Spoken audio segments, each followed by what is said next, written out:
नमस्कार, उत्तराखंड प्राइम देख रहे हैं आप और आपके साथ मैं हूं कौशल सेठ। बुलेटिन की शुरुआत करेंगे इस वक्त की बड़ी खबर के साथ। बागेश्वर से इस वक्त ये बड़ी खबर आ रही है। कपकोट मार्ग पर हादसा हुआ है। बागेश्वर से बड़ी खबर आपको बता रहे हैं। कपकोट मार्ग पर हादसा हुआ है। अनियंत्रित होकर खाई में गिरी है कार। तस्वीरें भी आपको दिखा रहे हैं। बागेश्वर में कपकोट मार्ग पर हादसा हुआ है और ये कार जो हम आपको तस्वीरों में दिखा रहे हैं, ये कार खाई में गिरी है अनियंत्रित होकर। हादसे में ड्राइवर समेत 4 लोग घायल हो गए हैं। कार की हालत को देखकर आप समझ सकते हैं कि कितनी ऊंचाई से ये कार इस खाई में गिरी है। मौके पर लोगों की भीड़ मौजूद हो गई है। तस्वीरें आपके सामने हैं एक्सक्लूसिव एबीपी गंगा पर। खाई में ये कार गिरी है अनियंत्रित होकर। बागेश्वर में ड्राइवर समेत 4 लोग घायल हुए हैं। तो बड़ी खबर, एक्सक्लूसिव तस्वीरें बागेश्वर से, जहां एक कार अनियंत्रित होकर खाई में गिर गई। इस हादसे में ड्राइवर समेत 4 लोग घायल हो गए हैं। सड़क किनारे लोगों की भीड़ लग गई है। हर कोई इस हादसे में जो क्षतिग्रस्त हुई है कार, उसको देख रहा है। तस्वीरें एक्सक्लूसिव हम आपको दिखा रहे हैं एबीपी गंगा पर। बागेश्वर की ये तस्वीरें हैं जहां एक कार हादसे का शिकार हुई है। अनियंत्रित होकर ये कार खाई में गिर गई और इस हादसे में ड्राइवर समेत 4 लोग घायल हो गए हैं।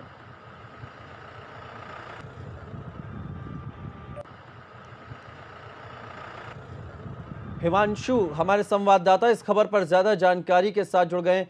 हिमांशु, कहां से ये लोग आ रहे थे, कहां जा रहे थे और फिलहाल जो घायल हैं उनकी क्या हालत है? देखिए कौशल, ये कार बागेश्वर से 5 किलोमीटर की दूरी पर आरे ग्राम के पास दुर्घटनाग्रस्त हुई है, जो कि बागेश्वर की तरफ जी। आ रहे थे। ये सभी लोग पास बनाने के लिए जिम ताराली की तरफ आ रहे थे बागेश्वर। ये अनभित होकर सरयू नदी के किनारे जा गिरी, जो कि एक बड़ा हादसा हो सकता था। कल यह सूचना मिलते, ग्रामीणों की सूचना मिलने के बाद एसडीआरएफ और कोतवाली पुलिस के जवान पहुंचते हैं और उनको रेस्क्यू किया जाता है, अस्पताल पहुंचाया जाता है। और अभी इनकी हालत में सुधार बताया जा रहा है। वो गंभीर है, जिन पे ट्रीटमेंट किया जा रहा है और आवश्यकता पड़ने पर उन्हें हल्द्वानी रेफर किया जाएगा। घटना का कारण भी बता रहा है, जो अनियंत्रित होने की वजह से गाड़ी दुर्घटनाग्रस्त हुई थी। बहुत शुक्रिया आपका हिमांशु, तमाम जानकारी के लिए। तो बड़ी खबर आपको बता रहे हैं, ये कार अनियंत्रित होकर खाई में गिर गई। बागेश्वर की ये तस्वीरें हैं एक्सक्लूसिव। इसमें 4 लोग घायल हो गए ड्राइवर समेत, जिसमें 2 की हालत गंभीर बताई जा रही है। तुरंत ही रेस्क्यू ऑपरेशन चलाया गया और घायलों को अस्पताल पहुंचाया गया। उत्तराखंड में कोरोना को लेकर बनाए गए क्वारंटीन सेंटर तक में सुविधाएं नहीं हैं। आलम यह है कि क्वारंटीन सेंटर तक में सांप घुस आ रहे हैं। इस मसले पर राज्य सरकार के प्रवक्ता मदन कौशिक से बात की हमारे संवाददाता ने। उत्तराखंड में लगातार कोरोना मरीजों की संख्या में इजाफा होता जा रहा है। ताजे हालात क्या है राज्य के, बात करेंगे शासकीय प्रवक्ता और कैबिनेट मंत्री मदन कौशिक जी से। सर, अभी राज्य की क्या स्थिति है कोरोना काल को लेकर? पिछले 5-6 दिन में काफ़ी संख्या यहाँ बढ़ी है, 300 से भी ऊपर पहुँचे हैं। और उसके बढ़ने के पीछे जो सबसे बड़ा कारण है, वो जो हमारे महाराष्ट्र और दिल्ली से जो हमारे प्रवासी भाई आए हैं, उनमें काफ़ी मात्रा में कोरोना पॉजिटिव संख्या निकली है। लेकिन स्थिति पूरी तरीके से हम लोग प्रयास कर रहे हैं कि उनको, जो भी बाहर से आ रहे हैं प्रवासी, उनको ठीक प्रकार से जांच करके, यदि सिम्टम्स हैं या अन्य प्रकार के कोई टेस्ट करके, कि अगर पॉजिटिव है तो उनको ठीक प्रकार से हॉस्पिटलाइज करें। और थोड़ा क्वारंटीन करने वाली स्थिति में भी हम लोगों ने जो गाइडलाइन है उनका ठीक से फॉलोअप हो, ऐसा प्रयास किया और मैं समझता हूँ कि इसे कंट्रोल किया जाएगा। सर, अब जितने भी क्वारंटीन सेंटर है वहाँ पर व्यवस्था चरमराई जा रही है, मौतें भी हो गई है और एक दर्दनाक हादसा कल भीमताल नैनीताल का हुआ है, जिसमें एक मासूम बच्चे को सांप के काटने से उसकी मौत हो गई। तो क्या मानते हैं कि जो व्यवस्था अब क्वारंटीन सेंटर्स की है, उसको किस तरीके से सुधारा जा सकता है? ठीक है, स्थिति बढ़िया है, लेकिन बार बार जिलाधिकारियों को निर्देशित किया ही जाता है शासन के स्तर पर, हमारे स्तर पर, कि स्थिति में किसी तरह कोई दिक्कत ना आए, हर प्रकार का ध्यान रखा जाए। क्वारंटीन जो व्यक्ति हो रहे हैं उन सब की हर प्रकार की चिंता की जाए। तो जहाँ भी इस प्रकार की कहीं शिकायत मिलती है वहाँ तत्काल कार्रवाई होती है और मैं समझता हूँ कि पूरी तरीके से नियंत्रण में है। साफ तौर पर शासकीय प्रवक्ता मदन कौशिक भी मान रहे हैं कि जो लगातार प्रवासी उत्तराखंडी उत्तराखंड में आ रहे हैं, वो सरकार के सामने चुनौती तो है, लेकिन सरकार भी पूरी तरह से सतर्क है। अपने सहयोगी कैमरामैन प्रमोद वाजपेयी के साथ विनोद कुमार, एबीपी गंगा, देहरादून। नैनीताल के बेताल घाट में एक बच्ची की मौत हुई है। ये बच्ची अपने परिजनों के साथ दिल्ली से लौटी थी। परिजनों के साथ इस बच्ची को क्वारंटीन किया गया था। इस घटना के बाद अब क्वारंटीन सेंटर की व्यवस्था पर सवाल उठने लगे हैं। तो क्वारंटीन सेंटर में बच्ची की मौत हो गई। 4 साल की इस बच्ची को सांप ने काट लिया था और सांप के डसने से इस बच्ची की मौत हो गई। अब क्वारंटीन सेंटर में व्यवस्थाओं पर सवाल उठ रहे हैं। ये बच्ची अपने परिवार के साथ दिल्ली से लौटी थी। पूरे परिवार को क्वारंटीन किया गया था इस क्वारंटीन सेंटर में, जहां सांप के डसने से 4 साल की बच्ची की मौत हो गई।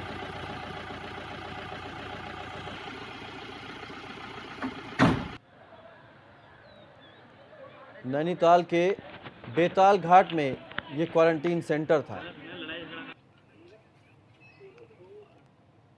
रुक करते हैं बड़ी खबर का। ऋषिकेश से ये बड़ी खबर आ रही है, जहां कार में आग लगी है। बड़ी खबर आपको बता रहे हैं, ऋषिकेश में कार में लगी है आग। हरिद्वार हाईवे पर यह हादसा हुआ है। हालांकि ड्राइवर ने कूदकर जान बचा ली है। राहत की बात यह है, लेकिन तस्वीरें देखिए किस तरह से कार धू-धू कर जल गई है। एक्सक्लूसिव तस्वीरें। आग बुझाने की कोशिशें की जा रही हैं फायर ब्रिगेड की ओर से। सड़क पर अचानक इस कार में आग लगी। ड्राइवर ने कूदकर जान बचा ली।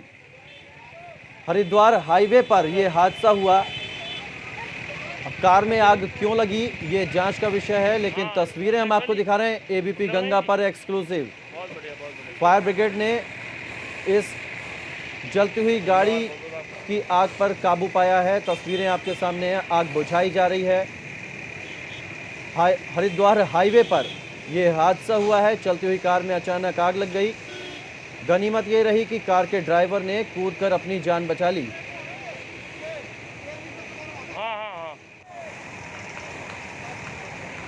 तो ऋषिकेश की ये तस्वीरें हैं, जहां कार में अचानक आग लगी। लॉकडाउन के बाद से विदेशों में फंसे उत्तराखंड के लोगों को वापस लाने की कवायद चल रही है। वंदे भारत योजना के तहत इन लोगों को वापस लाया जाएगा। इसके लिए विशेष फ्लाइट्स संचालित की जाएंगी। हालांकि फ्लाइट्स का खर्च खुद प्रवासी लोगों को उठाना होगा। देखिए, वंदे भारत योजना क्या है, जो विदेश में लोग हैं अब उनके लिए एक फ़्लाइट ऑपरेशन शुरू किए गए हैं। उन फ्लाइट से लोग आ रहे हैं। भारत सरकार ने डेजिग्नेटेड प्लेसेस कर रखी हैं जहां पर इनको जो है वो रोका जाता है और 14 दिन का क्वारंटीन किया जाता है। वहां से 14 दिन के क्वारंटीन के बाद वो क्वारंटीन सर्टिफिकेट लेकर के रिस्पेक्टिव जगहों पर आ सकते हैं और उसके बाद फिर वो होम क्वारंटीन रहेंगे, क्योंकि 14 दिन ऑलरेडी वो इंस्टीट्यूशनल क्वारंटीन करके आते हैं। मॉनसून सीजन की तैयारियों को लेकर पिथौरागढ़ में डीएम ने मीटिंग की। इस बैठक में सेना, आईटीबीपी और एसएसबी, पुलिस समेत तमाम विभाग के अधिकारी मौजूद रहे। इस दौरान मॉनसून सीजन की तैयारियों को लेकर बातचीत हुई। दरअसल मॉनसून सीजन के दौरान जिले में हर साल काफी नुकसान होता है। इस बार लॉकडाउन की वजह से तैयारियां काफी देर से शुरू हुई हैं। समय कम रह गया, इसलिए प्रशासन अब अपनी तैयारियां जल्द से जल्द पूरी करनी चाहता है।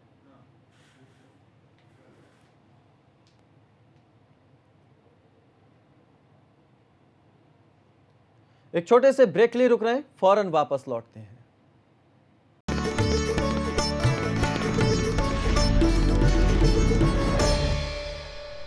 ब्रेक के बाद स्वागत है आपका। लॉकडाउन में उत्तराखंड में फंसे नेपाल के प्रवासियों को उनके घर भेजा जा रहा है। चंपावत में भी अधिकारियों ने नेपाल सरकार के अफसरों से बातचीत कर करीब 2400 से ज्यादा नेपाली प्रवासियों को रोडवेज बस से नेपाल बॉर्डर तक भेजा। इसके बाद उन्हें नेपाल प्रशासन को सौंप दिया गया।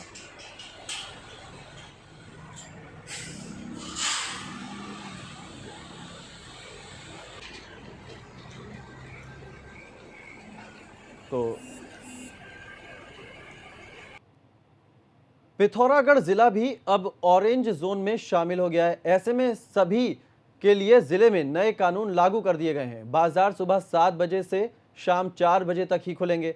टैक्सियों में सिर्फ 50% सवारी ही होनी चाहिए।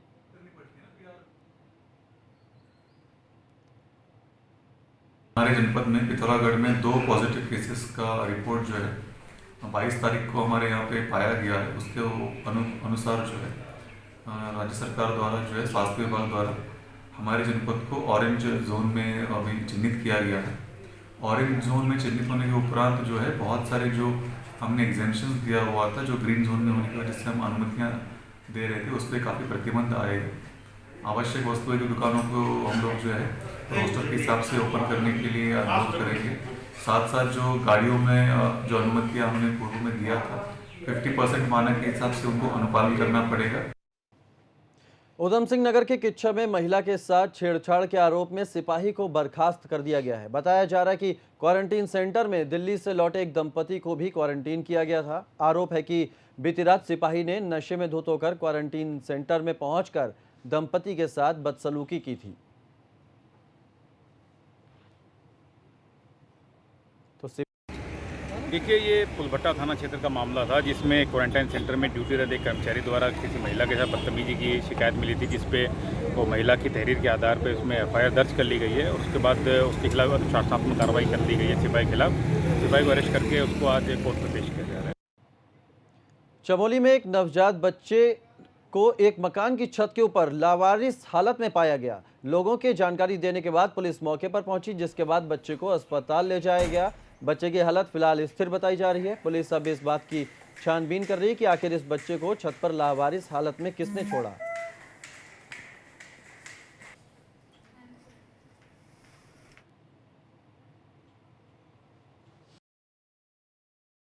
न्यूबॉर्न बेबी को कैरी बैग में थर्ड फ्लोर के रूफ पे बच्चे को रखा हुआ है। तो जब मैं सीन पे पहुंची, वहाँ पे पुलिस काले से पहुंची हुई थी, चमोली पुलिस, तो बच्चे को CPR दिया, तब जाके बच्चे को सांस आई। बच्चा नॉर्मल था, ऐसी कोई बात नहीं है। बाकी सफाई उस पर चींटियां लगी हुई थी बच्चे पे, और बच्चे की नाल भी नहीं कटी हुई। हरिद्वार में मशरूम की खेती करने वाले किसान परेशान हैं। दरअसल लॉकडाउन की वजह से किसानों को मजदूर नहीं मिल पा रहे हैं, जिस वजह से उनका मशरूम बर्बाद हो रहा है।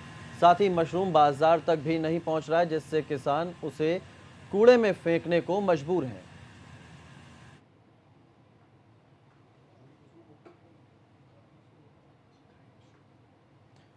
तो हरिद्वार में किसानों पर कोरोना की मार पड़ी है। मशरूम की पैदावार करने वाले किसानों को मजदूर नहीं मिल रहे हैं, मंडी में नहीं पहुंच पा रहा है मशरूम, और अब किसान इन मशरूमों को कूड़े में फेंकने को मजबूर हो रहे हैं। लॉकडाउन की वजह से इन किसानों को मजदूर नहीं मिल पा रहे हैं। अब टेम्परेचर डाउन कर दिया, फसल ले नहीं रहे, जितना ले रहे मंडी बिक नहीं रहा।